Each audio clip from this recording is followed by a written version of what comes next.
Good evening, dear viewers, and welcome to All 24 Nightly News, broadcasting live from Algiers. I'm your host, Kirin Zachary, and up next are the top stories. ECOWAS shifts focus, pursues peaceful resolution in Niger crisis amidst rising internal opposition and parliamentary deadlock.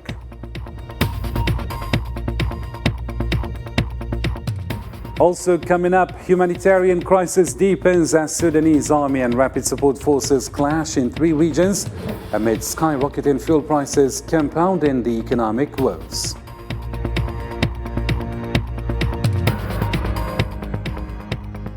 Also ahead, global climate disasters unleash devastation. Death toll climbs in Hawaii fires. Tragedy strikes China.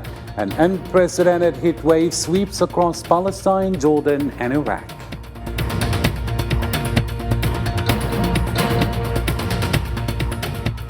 And Ukraine-Russia tensions escalate. Intense drone strikes and clashes, civilian casualties, and recovery of Snake Island reported.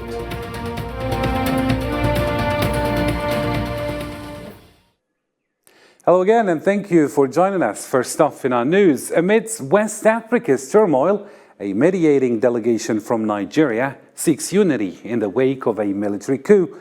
ECOWAS division underscores the stakes as religious leaders bridge the gap between a coup leader and an ousted president, holding the hopes of 2 nations at a crossroads of history and stability. The details with Zahra Fajani. Tensions are rising within the economic community of West African States Parliament as they grapple with how to address the recent political developments in Niger. At an extraordinary session last Saturday, the Parliament failed to reach a consensus on the next steps concerning the military coup in the country. A significant move amidst this uncertainty was a delegation of religious leaders from Nigeria meeting with the military leaders that took control of Niger last month. The meeting was important with the aim of bringing the 2 countries, Niger and Nigeria, closer together. They conveyed President Tinubu's message to the head of state personally, while President Tian assigned them to explain everything we aspire to see achieved in the coming days. Nigerian President Bola Tinubu, who currently heads ECOWAS, supported this mediation effort. ECOWAS had previously issued a military intervention threat if the leaders of the Nigerian coup didn't reinstate ousted President Mohamed Bazoum. This religious delegation aims to diffuse tensions between Nigeria and the junta. We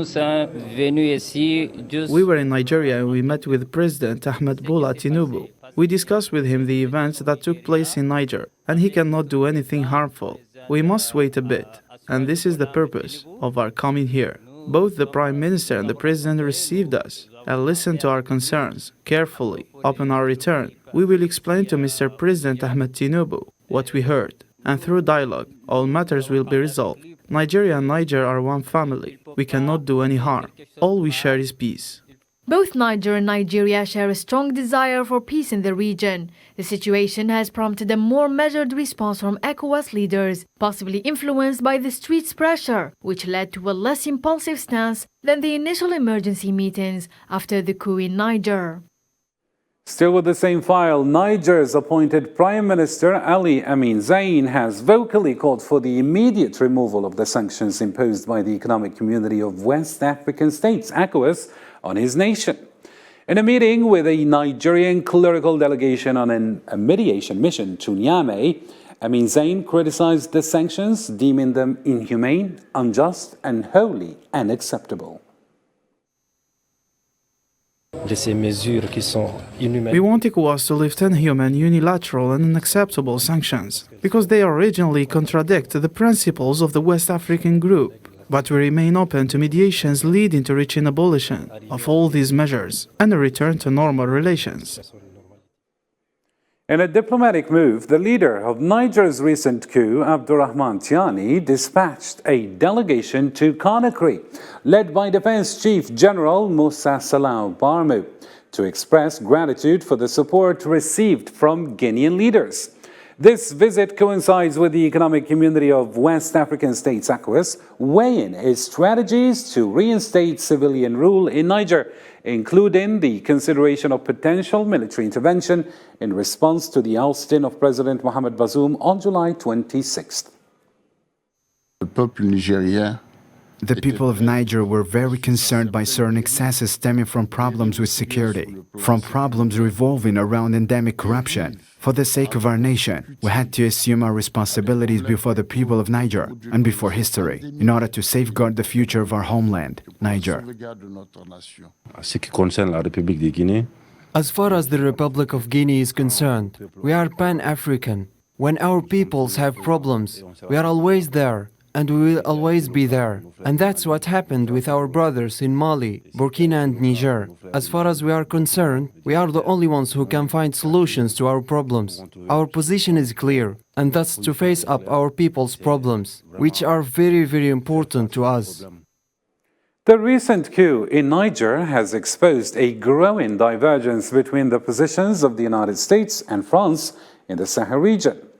While Washington has expressed reservations about the prospect of a military intervention in Niamey, France, on the other hand, has openly supported such action.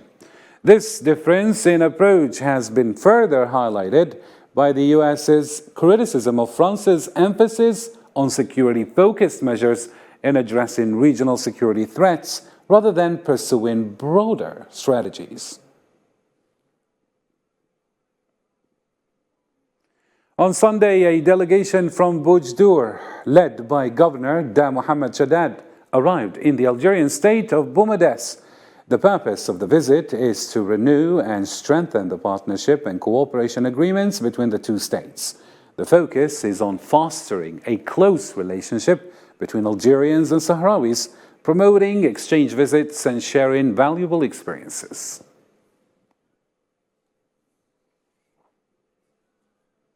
To a different story now, a joint statement from 5 prominent international human rights organizations has urged Moroccan authorities to take immediate action.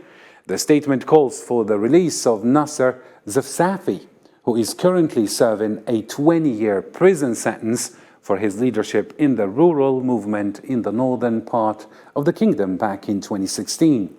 Sources close to Zefsafi report a concerning decline in his health while in detention. The statement has been endorsed by Freedom House, Amnesty International, Human Rights Watch, the Center for Victims of Torture, and the Project for the Middle East Democracy. Algerian Prime Minister Mr. Ayman bin Abdurrahman has highlighted the significance of a highway segment connecting Daran in the Algerian state of At-Taraf to the Tunisian border. This project aims to enhance economic exchanges between the two neighboring countries. While overseeing the inauguration of the final part of the East-West Highway on Saturday, Ayman bin Abdurrahman emphasized the project's immense value and strategic importance for Algeria. He also emphasized that the road's completion has equipped the Algerian workforce with valuable skills and experience. Furthermore, he pointed out that Algeria boasts the longest road network in the region.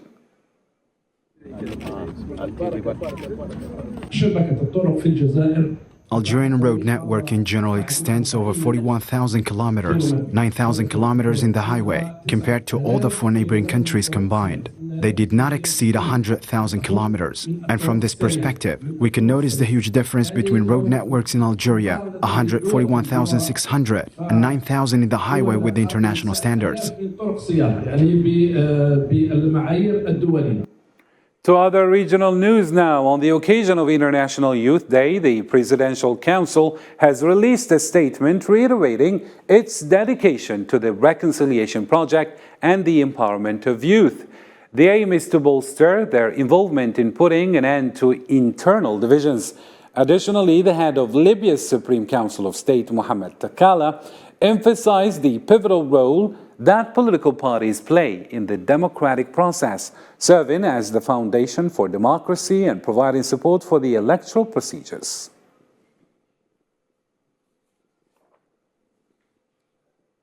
To neighboring Tunisia now, Tunisian President Mr. Qais Said highlighted the abundant wealth within his country and emphasized the necessity to overcome challenges. Speaking on National Women's Day, while overseeing the establishment of the first private agricultural women's company in the Bouj Toumi district of Tabourba, he called for collective efforts to counter criminal networks aiming to destabilize the situation.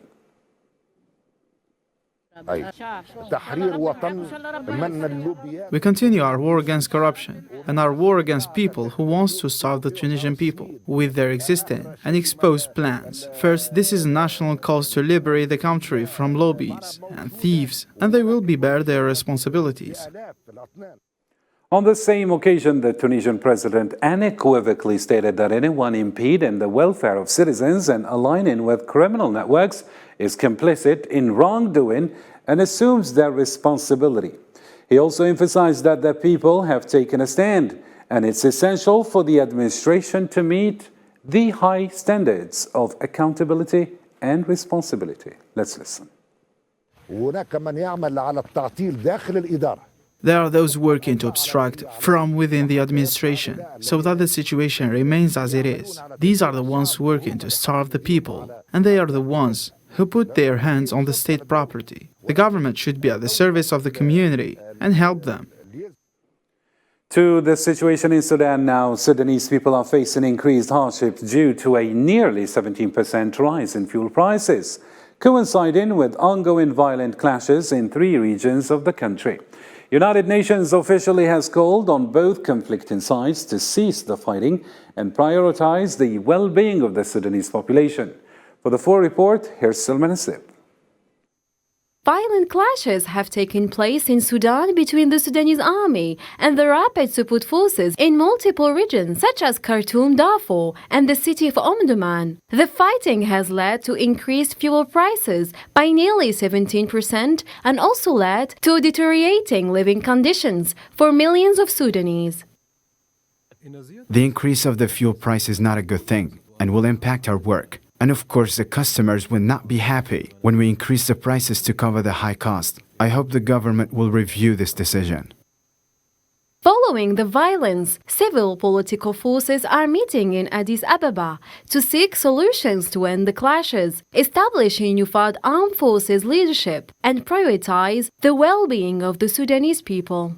Additionally, a senior UN official has called for an end to the fighting and the return of displaced people to their homes, noting that the efforts made by the United Nations to help the millions of Sudanese whose life has been turned upside down since the war broke out. I also spoke to emergency responders, the folks who are dealing with water, sanitation, health, facilities, food in Khartoum. And I asked, what is the day in the life of somebody in Khartoum? And they said it's a living nightmare because you don't know whether you're going to be detained by either side. You don't know whether you're going to disappear, but they keep going because they are determined more than ever in the face of all of it to deliver humanitarian assistance. The World Food Programme official highlighted that UN and humanitarian workers are doing everything possible to deliver support in Darfur and across Sudan, and called on all parties to the conflict to facilitate humanitarian access and enable the safe delivery of assistance across the country. To the Middle East now, the Zionist occupation forces arrested 3 Palestinians, 1 from Ramallah and 2 from Al-Bire.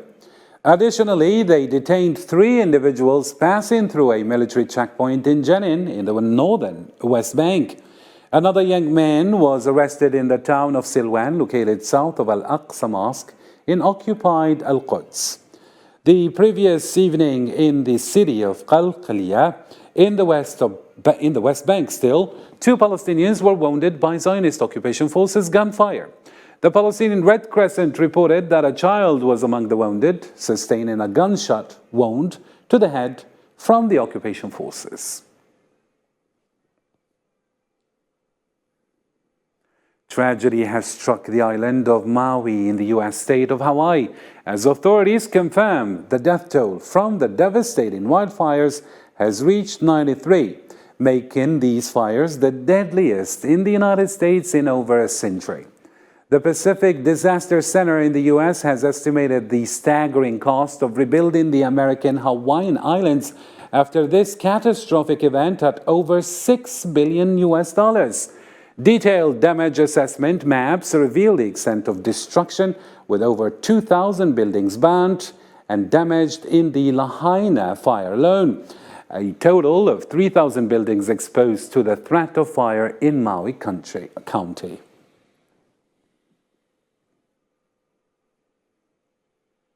And on this sad occasion, Algerian President Mr. Abdelmajid Tebboune conveyed his heartfelt condolences and sympathy to his American counterpart, President Joe Biden, following the devastating forest fires that swept through the American island of Maui. President Tebboune's message of condolence expressed Algeria's solidarity with the United States during these challenging times, along with wishes for a swift recovery for those injured. And on a similar note, Algerian President Abdelmajid Tebboune expressed solidarity with the Chinese people after the devastating floods and landslides in northern China. In a condolence message to Chinese President Xi Jinping, he conveyed his sympathy for the victims and wished a swift recovery for the injured. Since the onset of the summer of 2023, extreme climate conditions have relentlessly intensified worldwide, resulting in destructive wildfires and thunderstorms that have wreaked havoc in numerous countries. The toll on the affected regions has been substantial. Let's follow more details with Islam Said. Climate change has become the most prominent issue in the world recently due to experts' inability to find clear solutions that might ease its effect around the world. In Asia, floods, mudslides, and typhoons triggered heavy human and material losses in 5 countries, including China and Bangladesh. At least 76 people have been killed in the 2 countries combined since the start of this month. Meanwhile, Russia declared a state of emergency in several areas as Cyclone Kanu swept through the country. Amid the unprecedented level of temperatures around the world, the Mediterranean basin has witnessed a wave of wildfires recently that hit 4 countries including Algeria, Tunisia, Italy, and Greece. The wildfires left havoc in these countries and killed at least 34 people in Algeria alone. The American continent was not spared from the wild blazes as well. Massive fires turned the city of Maui into ashes, leaving a trail of devastation behind. 93 people dead, and the toll is expected to rise. We have to go with caution. There are heavy metals there. There are toxic states where the houses have come down and the businesses have come down. The recommendations are to avoid those structures because they could still fall on people, and we've lost too much life already. In the meantime, Canada maintained a state of high alert due to warnings of possible heat wave to avoid greater losses after the fires destroyed more than 13 million hectares of forest areas. South of the American continent, Bolivia has seen a cold snap that brought rare snow to the country's highlands as temperatures fell to 4 degrees below zero in western areas. In the light of these developing events across the globe, 2023 has hit record high temperatures exceeding 50 degrees Celsius and triggering heat waves and wildfires, where Africa, Europe, and North America are the most affected. France's Minister of State for Maritime Affairs, Hervé Pierreville, has placed the blame on people smugglers for the tragic loss of 6 lives. The incident occurred when a migrant boat capsized while attempting to cross the channel from France to Britain early on Saturday. Speaking from the northern French port of Calais, Hervé expressed deep sorrow over the human tragedy and pledged increased efforts to pursue these criminal smugglers who endanger migrants' lives. First, the sinking of this migrant boat is a terrible human tragedy. And as we mourn these victims today, it's the responsibility of human traffickers, criminals, who send young people, women, adults, to their deaths on these dangerous and deadly sea routes. Tracking also those traffickers. We are tracking those criminals because they're just having money on the situation of desperate people. That's why, thanks to the work of the French authorities, the police, the gendarmerie, we managed to reduce by 30% the number of small boats, and we're going to continue. In similar news, Spanish authorities this time revealed on Sunday the successful dismantling of a criminal network responsible for smuggling Syrian migrants from Lebanon to Spain, Germany and Norway, operating across 3 continents. In collaboration with Europol and the German Federal Police, the Spanish police targeted the logistical framework of this specialized criminal organization. 19 individuals were apprehended on charges of being part of the criminal group and participating in illegal immigration activities. 6 of the detainees have been remanded in pre-trial custody.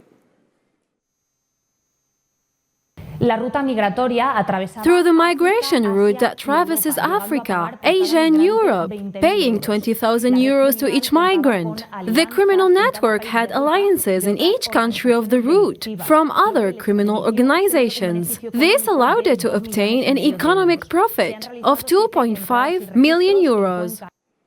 The escalating conflict between Russia and Ukraine continues, with both sides claiming significant military actions. Russia announced on Saturday that its forces targeted a Ukrainian military airport and successfully fended off attacks from various directions. In contrast, Ukraine asserted that its forces conducted multiple airstrikes and shelling on Russian targets. For the complete details on this developing story, here's Sofian Kinturi. A governor of Western Russian region blamed the Ukrainian drone for damage to an apartment building in the city of Belgorod on Sunday, after Russia's defense ministry said that the air defenses shot down at least 4 Ukrainian drones in the west of the country. The damage was a result of UAV attack. I visited the site at 9 Yusinina Street, where the explosion happened at 5:43 p.m. local time, and there were no casualties. Ukrainian Interior Minister Igor Klimenko announced the death of 7 people in Russian shelling that targeted the Kherson region in the southern Ukraine. He added that 4 people from one family died in the village of Shiroka Balka, and 3 others were killed in Stanislav village. A husband, his wife, and their 23-day-old daughter were killed by enemy artillery. Terrorists must be stopped. Stop them by force. After Ukrainian decision to register vessels wishing to use the Black Sea, a Russian warship fired warning shots at a cargo ship in the southwestern Black Sea as it made its way northwards, and that came after the ship's captain failed to respond to a request to hold for an inspection. Meanwhile, Ukrainian border guards placed a new sign on Snake Island, recalling the early hours of Russia's military operation when a comrade on strategic Black Sea outcrop used the choice phrase to refuse surrender to warship. Today, on August 12, 2023, Ukrainian Army Service members and border guards, supported by the Military Intelligence Service of the Ministry of Defense, have restored historical justice. We've installed a border sign on Snake Island.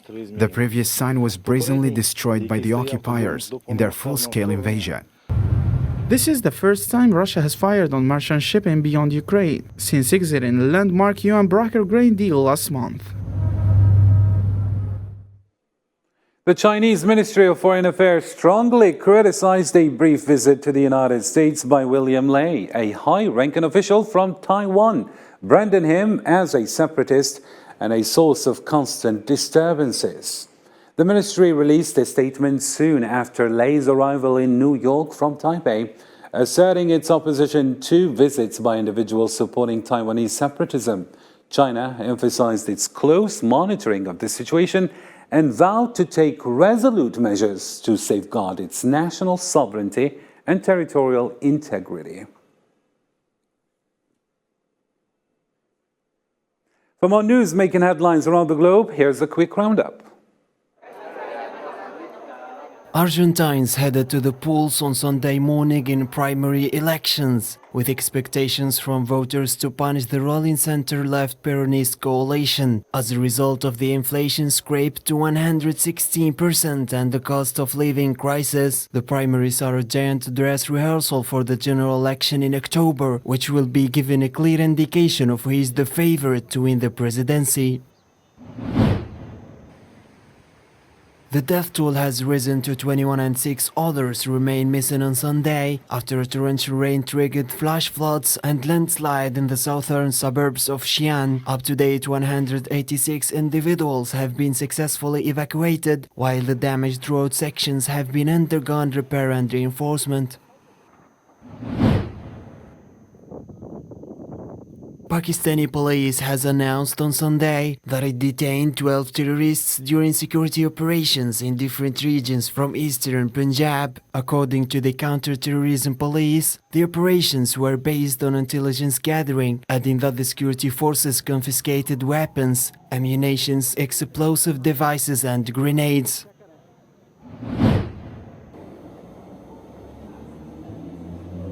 Algerian duo Kousila Mamri and Sabri Madal have managed to snatch the gold medal for men's doubles in the International Badminton Tournament, which is hosted by Brazil. The Algerian duo defeated the Brazilian one in the final match with 2 clean runs, which enabled the Algerian team to enhance their score in the world ranking, which revives their chances of qualifying for the Olympic Games in the French capital, Paris, next summer.